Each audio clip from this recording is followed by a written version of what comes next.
the stock market can be really intimidating when you start out, thanks to the lack of free information about the stock market and even straight-up lies that some people tell. Here are the top 5 stock market lies.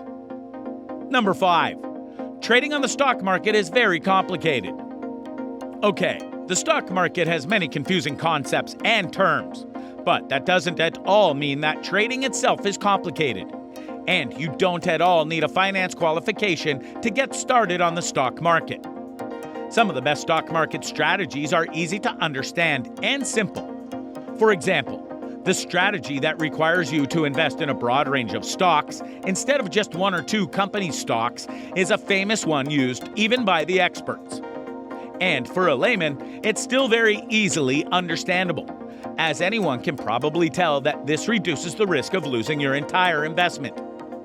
A common way to invest these days is not to buy shares of a bunch of different companies, as mentioned in the previous strategy, but buy all of them together. Exchange-traded funds, or ETFs for short, and index funds allow people to invest in all of the top companies together.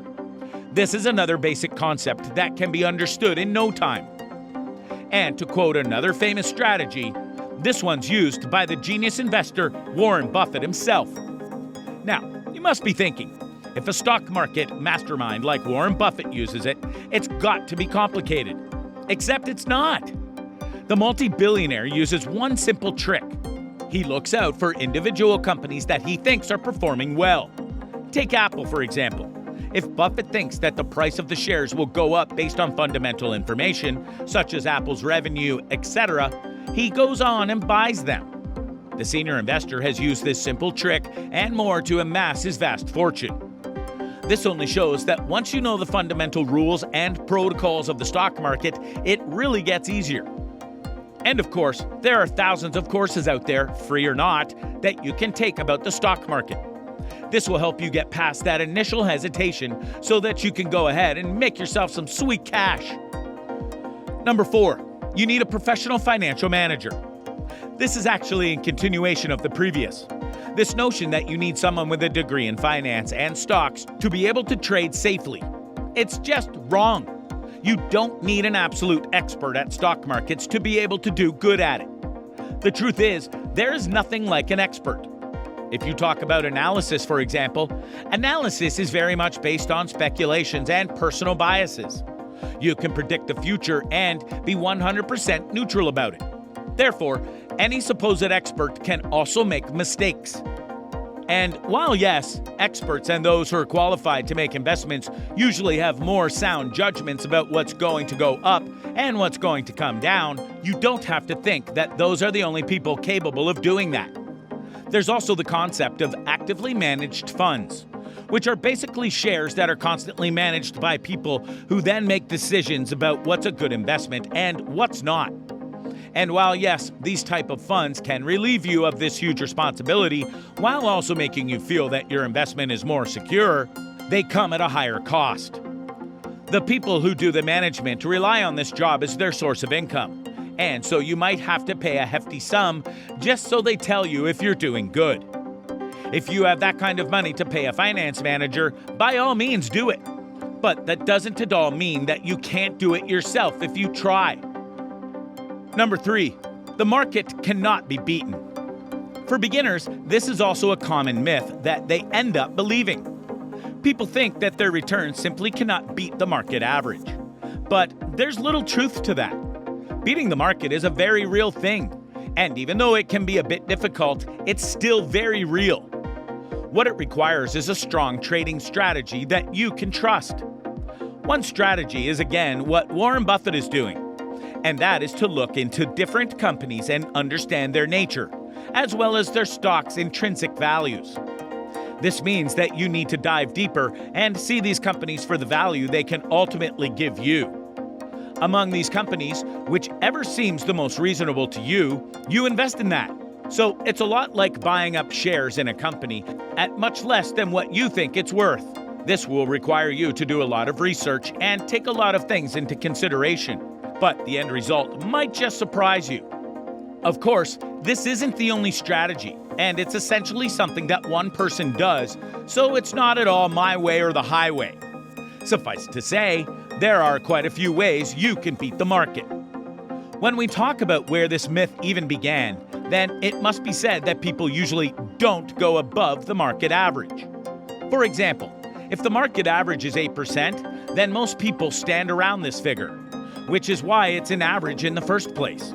But there are a few players that still outperform the market. Number 2, you should hold on to stocks forever. This is probably one of the biggest stock market myths currently out there. Unfortunately, it can be traced back to our beloved senior investor Warren Buffett. It can be said that he's the one responsible for making this lie more and more popular. Well, it might not have been a lie a while ago, but it most definitely is now. The main reason for that is technology. Technology is one of the most rapidly changing phenomena today. It has left entire companies completely helpless, and in a very short amount of time. This means that buying up certain company stocks and leaving it for a very long period is a harmful thing to do. You never know which company has its downfall at any point, and you lose all of your money. Back in the day, there were only a handful of companies with the majority of the market share. This monopoly meant that people had faith in the stocks they bought. They knew that these companies weren't going anywhere, so any poor performance on the stock market could always be reversed. However, now, especially with things like e-commerce on the rise, setting up businesses has become easier than ever. This means that customers have a lot of choice and they don't have to rely on only a couple of companies for their needs. So virtually anyone can try to take away this market share only if they give more innovation and charge lower prices for it. This obviously has an effect on the stock market. The top companies can very well go down within a very short time as competition increases by the day. Therefore, it isn't advisable to invest into stocks and then hold on to it forever anymore. What you need to do is keep looking into what you have so you can always steer clear of losses. Number 1, only invest the money you can afford to lose. This might come as a surprise, but there's little truth to this common mantra in the investment world. Only invest the money you can afford to lose. It can actually be damaging if you enter the stock space with this preformed perception. That's a lot like gambling if you think about it. You take a small casual risk and hope to make some money out of it. As a result, you might end up investing in some high-risk companies that eat away at your money. Taking stocks seriously and considering them a long-term thing has proven to be much better. People like Warren Buffett do the opposite of this. They focus on companies for the long term. This is what gets their money too. They take a basket of individual companies and examine them for their intrinsic value. Whichever one they think will succeed in the future, they buy up its stocks while it's cheap and then get richer over time. And to be able to pull off a thing like that, you probably won't be investing what you can afford to lose. In fact, you might need a lot of money for a strategy like this. So to say that you shouldn't invest what you're willing to lose as a fundamental aspect of the stock market, you just won't make that kind of returns. Going into the stock market with this mentality can also hold you back.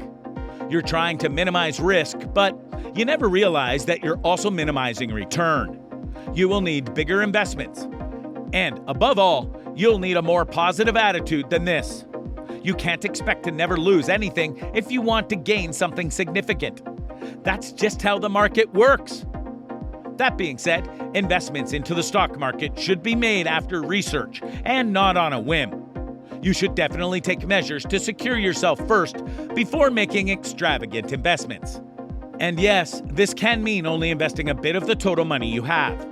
But you should definitely keep in mind that most of the money is made over the long term, for which bigger investments are needed.